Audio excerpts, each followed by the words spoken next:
Senator Gardner, we were very lucky to have Senator Cory Gardner from great state of Colorado with us here today. Just to have a couple quick questions for you. You bet.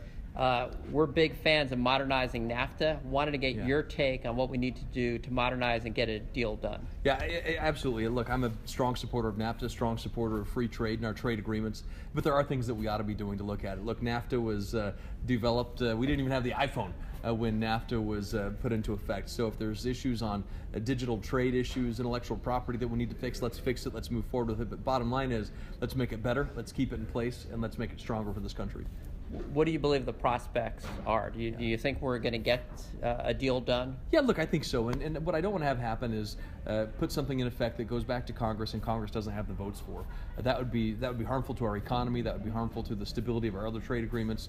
And so make some common sense adjustments, some common sense changes. If there's areas where it needs to be made more fair, let's do that. But then let's make sure that either Congress or the President, depending on how it's done, simply move forward. A lot of partisanship in Congress, unfortunately. You know, it's an agreement that represents, with Canada, Mexico, the United States, $1.2 trillion. Mexico, for Arizona, is far and away our largest trading partner, our largest export market times 4. How do we help build that bipartisan coalition so we can go, once the agreement, we'll think happy thoughts that it will be modernized? Yeah.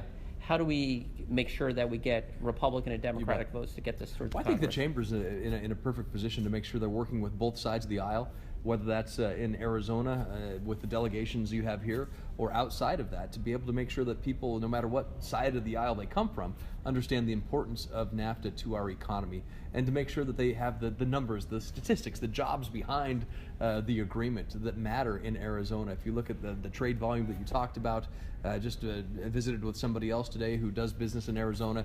They were talking about new trade opportunities in Mexico as well, and from Mexico. So people have to understand what it is, not just sort of faceless numbers, but to get the real people behind the statistics. Well, that's important. As someone who enjoys good salads, a lot of times, and guacamole, the tomatoes could be from the United States, the avocados from Mexico, the onions sometimes a jump ball. So, that's right. That's right. A lot to do there, but appreciate your good work, and I know you've been an outspoken senator in terms of the need to get a deal done. One of the reasons we think this is so important to get done is you have done, and the Congress and the President have done just a magnificent job when it comes to 2 areas: regulatory reform and tax reform.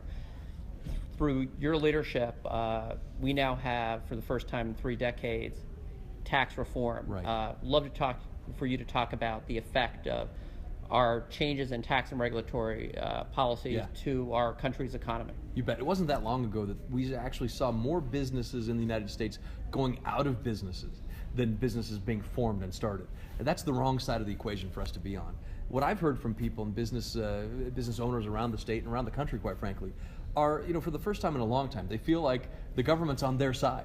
That regulators are actually trying to find solutions instead of trying to just be a hurdle or an obstacle, that they're working with them through problems or challenges instead of just simply trying to point fingers and play blame games with them. And so that's what I'm hearing. And with tax reform, it means those businesses can put more of that money into investment, into job creation and expansion. And by increasing worker productivity, that's going to allow more workers to be hired then, and also the economy to expand as a result. And on the regulatory front, if you're no longer spending, $100,000 to hire a compliance team, instead you can put that $100,000 into a new job. That's an economic factor that really does help grow our economy. Well, we could feel it. I mean, there's never, my 11 years at the Chamber, there's never been such optimism. I mean, the unemployment rate is at historic lows. We have more people working in Arizona than our state's history. We started this, not only in fact, the one jobs report I think was very telling, where the unemployment rate didn't change, but what did change was the labor participation rate. We actually saw more people coming off of the sidelines and into the workforce than we had in a very long time. And wages are going up. That's wages, right. Starting wages are going growth. up, and it's going all the way through the system. You bet. So, well, I just wanted to thank you for your leadership on core issues for the job creators when it comes to trade, when it comes to regulatory reform, when it comes to tax reform. Senator, you have been doing a great job, and we really appreciate you being in Arizona with us today. Great to be here. Us Westerners, we've got to stick together. Absolutely. Thank you, Thanks. Senator. Thanks for having me. Thank you.